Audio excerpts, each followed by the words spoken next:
All right, everyone, it's interesting. Bolton gets sacked, and then all of a sudden Iran and Saudi Arabia are involved in shit. Depending on who you listen to, it was either Houthi rebels in partnership with Iran, the Iranians, or some Iranian proxy attacking Saudi oil fields, or a false flag if you believe that. I'm going to ask a question. Why should I give a fuck? Why should I care what happens over there between countries fundamentally incapable of targeting my own? Why do I care? It's like some third party states are like, well, this could escalate into a regional conflict. Okay, maybe if that happens and someone we've got an actual military alliance with that actually serves our own purposes as a country gets dragged into a significant war. I'm not talking they take pot shots at each other across border. Like Pakistan and India do that every rainy day. I'm talking about like a more significant conflict, like trying to march on the other country, bombing schools and shit like that. Then you can think of a response, preferably use a diplomatic response first. Unless that happens, though, unless an ally is endangered, there's no reasonable way that you can construe it as though the United States should be involved at all. They say, well, oil prices will rise. They'll catastrophically rise. So in other words, someone's trying to bait the U.S. into a war in order to get rid of Trump or something. I guess a lot of Trump fans are saying that may be the case. Maybe it is. Maybe someone's trying to bait the Israelis. Maybe they're trying to bait Russia. Maybe they're just trying to get the Saudis and the Iranians to annihilate one another. Why does that... I understand having like high oil prices can affect the U.S. economy, but that doesn't mean like anything that happens around the world can affect the U.S. economy. Famine in China can affect the U.S. economy. The whole world's economies are all linked together. If you use that as a justification for war every time there's a conflict, we'd have to get involved and micromanage everything. That's called world policing. We've already been trying and it doesn't work. Even if you think, well, the situation is deteriorating, it's going to affect us negatively, okay. Weigh then your options. Get involved. What does that do as far as negatively impacting your economy, your culture, using up resources, manpower, people getting killed and injured? What does it do for your optics and diplomacy around the world? Take those possibilities, analyze them, and weigh that against what if we do nothing. I'm not convinced that bad as the attack may have been. Apparently a bunch of drones or cruise missiles, depending on, again, on who you ask, were used to target enough facilities to significantly decline oil production. Saudi Arabia had to shut half its production down to protect it, I guess, while it repaired things. Bad as though that may be, I'm not concerned enough to think that the U.S. should begin mobilizing, so to speak. I mean, look at the possibility if we think that there's going to be a regional escalation that'll begin engulfing more and more economies, because at some point you become headed towards a world depression. We are still reliant upon foreign energy sources. Less now. We're producing a lot of our own. And there's the other part.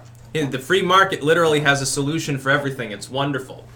Our oil exploration, as long as it's not hindered, will simply increase if there are higher oil prices. U.S. firms will begin pumping that shit out of the ground faster and making up for lost time. We can gain more of a market share in the world easily. We could probably double our share of output and become an absolute energy juggernaut, the likes of which the world has never seen. All we got to do is wait and let other people with a lot of oil strangulate each other's economies, I guess. Who fucking cares? Why is it my problem? Why is it yours? I see some of these neocons like, well, we've got to defend the Saudi Arabians, an ally. I'm thinking to myself, read the fucking unredacted version of the 9/11 report sometimes. I don't care. And if it was, let me ask you this. Let's say that the official initial story is true. Let's say that the initial story is right. Because a lot of people are like, well, the U.S. is just warmongering against the Iranians. Okay, let's say that the alternative is right. We've got an ally then that can't defend against a handful of drones flying across its border, run by a third-party group that's badly disorganized and primarily just takes shots at tanks along the Saudi border. So the Saudi Arabian military is so weak that despite all of the equipment and money and training that we've given the Saudi military, it's so bad, it's so poor at running itself that it can't even fend off a few Houthi drones. I don't think that we need that sort of military alliance. I think it might be dead weight. Just putting that out there. Maybe we should make peace with the Iranians. Maybe we should be allying with them instead. Wouldn't that be funny? Not really a serious suggestion. I don't think we should maintain deep-seated military alliances in that part of the world. I think that the great powers of the world, here's a new strategy we could employ. The U.S., Russia, China, the EU, so forth.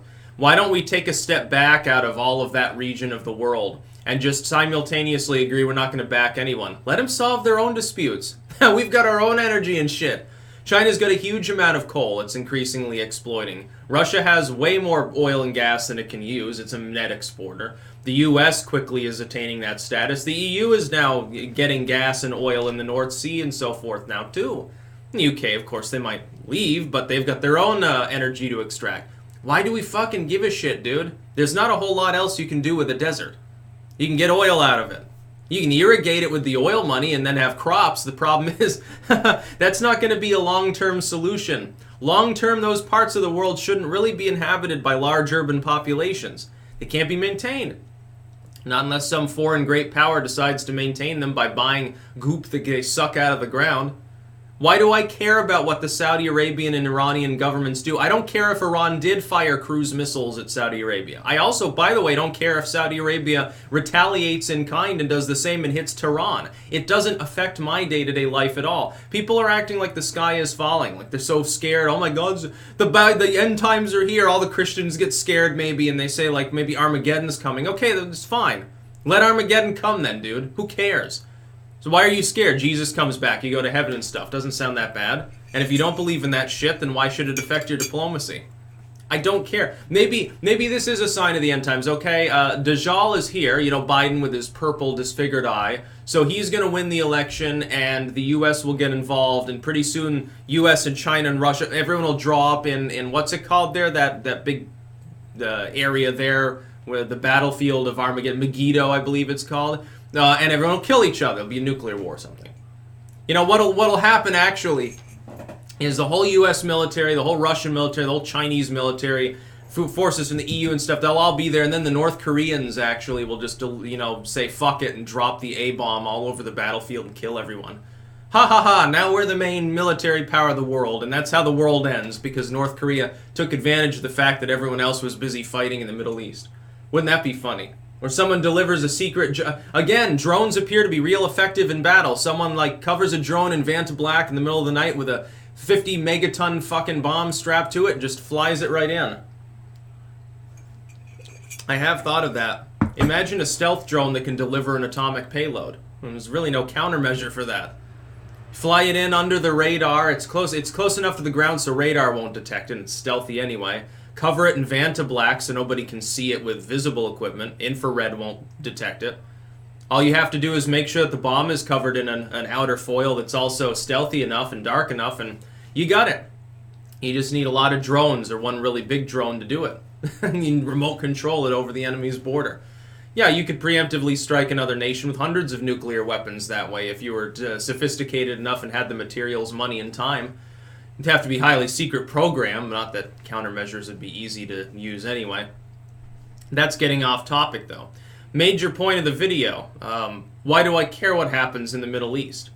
I'm not a Saudi Arabian or a Iranian. I think that we should let people settle their differences. We should appeal to peace, and we should try to say, look, use diplomacy, not bombs. You're going to fuck us up eventually. We have to get involved. We can shake our stick, but I mean, going in there and using it as a first resort doesn't make sense. We've been trying that for decades, and it's never done us well. Getting involved in Iraq was a bad idea. Getting involved in Afghanistan was a bad idea. Getting involved in Syria was a bad idea. We got troops deployed all over this region. They get shot at and PTSD and crazy shit, and we don't solve anything. So let's just sit it out for once and sit back and enjoy the show and see what happens. You know, like we used to do back 100 years ago when the great powers of the world would sit back and then they would analyze what other people were doing when they were like fighting each other, and they'd say, oh, how interesting these new tactics that are evolving on the battlefield. How interesting this new weapon they've developed. And they'd go in and they'd do little documentaries and write books about things. Wasn't that much more fun than what we're doing now, where we have to expend our own blood in foreign lands and we don't even solve anything? I mean, we're not bringing peace. We're not getting richer.